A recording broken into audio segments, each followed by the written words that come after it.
Bapak Ibu sekalian yang dirahmati oleh Allah, di awal majelis ini perkenankan saya memohon izin untuk ta'aruf. Kenapa dalam spanduk itu saya disebut Ustadz Viral yang membahas tentang keminangan orang Minang. Kenapa sih keminangan orang Minang itu? Saya ini memang kelahiran kota Medan, lahir besar di Medan, dan alhamdulillah kedua orang tua saya berasal daripada kota Pariaman. Ibu sukunya Tanjung, ayah sukunya Mandailiang.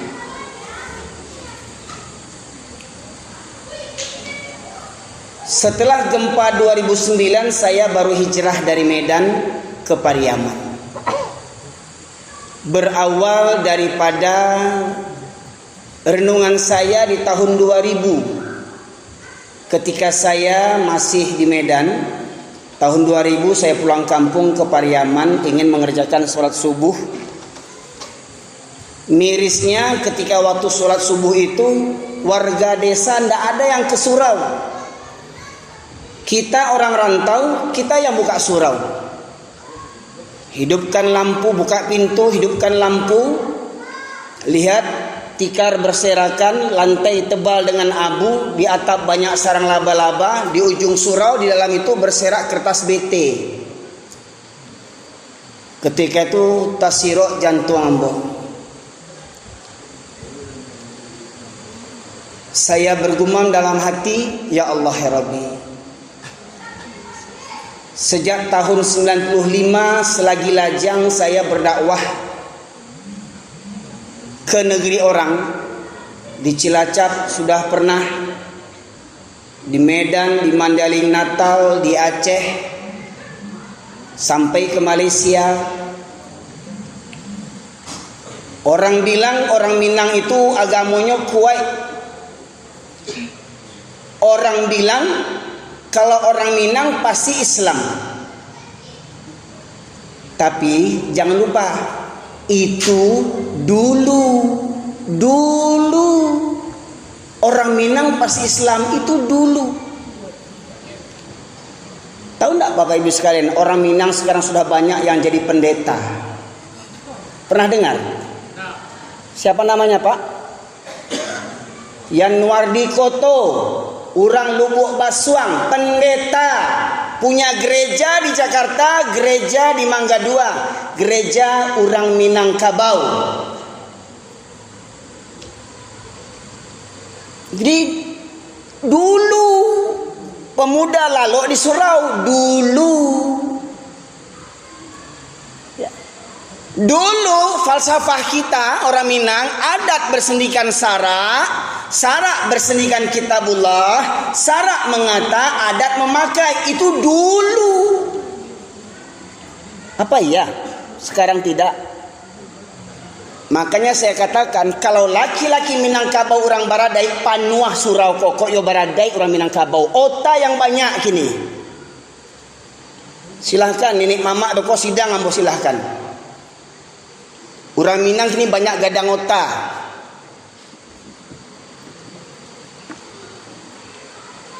Bukan namu banci orang Minang Pak Ibu ndak. Kecil orang di Facebook, Ustadz Erwin ini baah kok dendam bana orang Minang nyo, bakasam bana orang Minang. Bukan dendam, dek sayang ambo makonyo bantu aku ambo ceramah. Dek apa?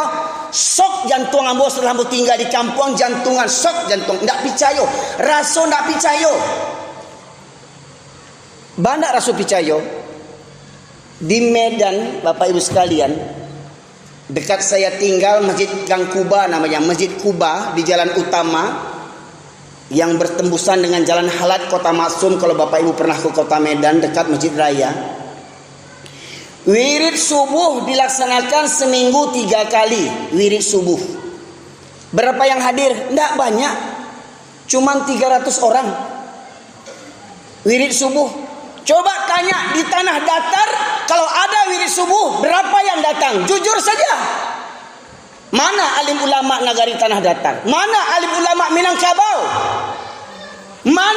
masjid orang Minangkabau yang rami waktu subuh. Nyaris cuman cerita dulu.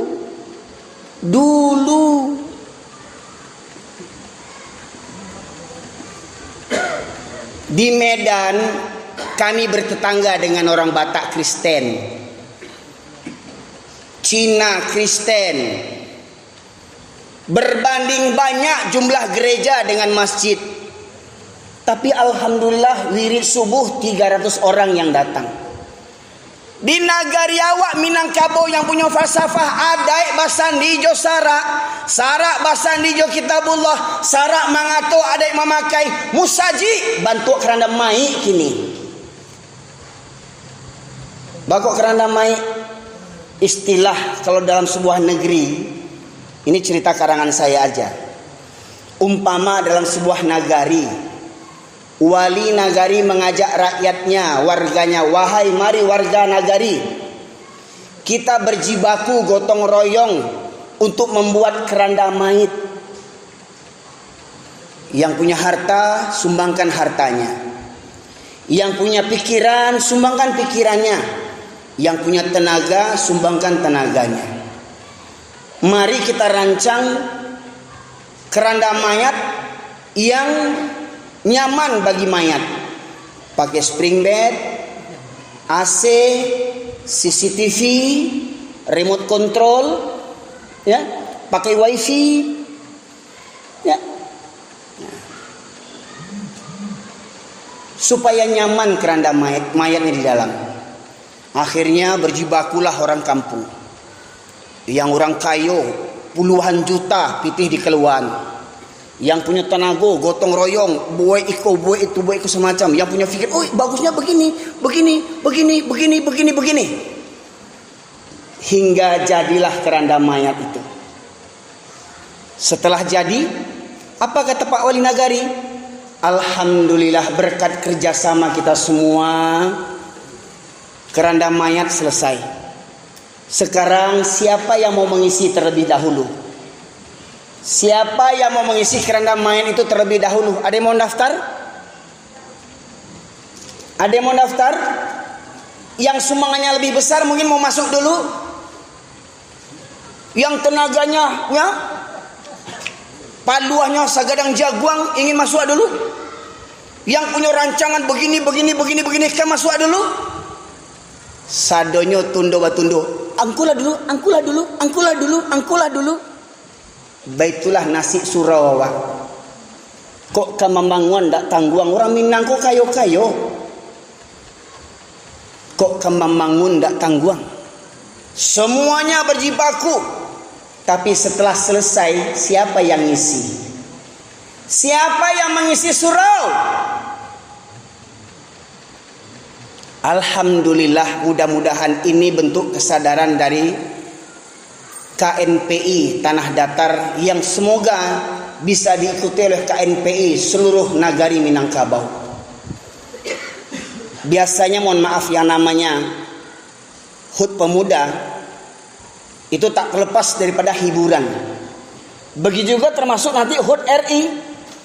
HUT ke tahun berapa nih Pak RI Pak? 78 79 78. Sudah mulai jalan-jalan, di stop untuk minta sumbangan. Apa kegiatan yang dibuat? Panjat pinang. Apalagi orgen tunggal. Emang gak ada acara lain selain itu? Pertanyaannya, ketika dibuat orgen tunggal, dibuat lomba panjat pinang, berapa banyak pemuda Minangkabau yang sholat? Panitia tanggung jawab dosa semua peserta. Panitia menanggung dosanya. Termasuk yang memberikan sumbangan untuk panjat pinang dan orgen tunggal. Tanggung dosanya.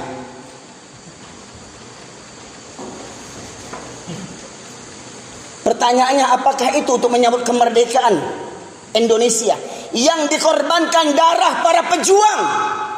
Mereka para pejuang, Tuanku Imam Bonjol, Tengku Umar, Pangeran Diponegoro, dengan hartanya, dengan tenaganya, dengan darahnya menyumbangkan kemerdekaan. Apa yang kita isi dengan kemerdekaan ini hari ini?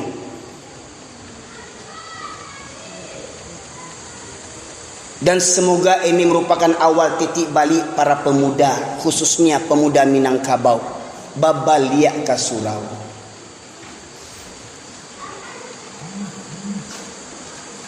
Mohon maaf Bapak Ibu sekalian, seperti mana yang saya sebutkan tadi, walau saya lahir besar di Medan, tapi saya bangga berdarah Minangkabau. Karena cuman orang Minangkabau yang punya falsafah adat bersendikan sarak, sarak bersendikan kitabullah, sarak mengata, adat memakai. Seumpama bentuk masjid kita ini. Di atas itu umpama adat. Pertanyaannya Pak, atap atau adat, bagaimana dia bisa kokoh di atas menutupi masjid ini? Apa yang membuat dia kokoh?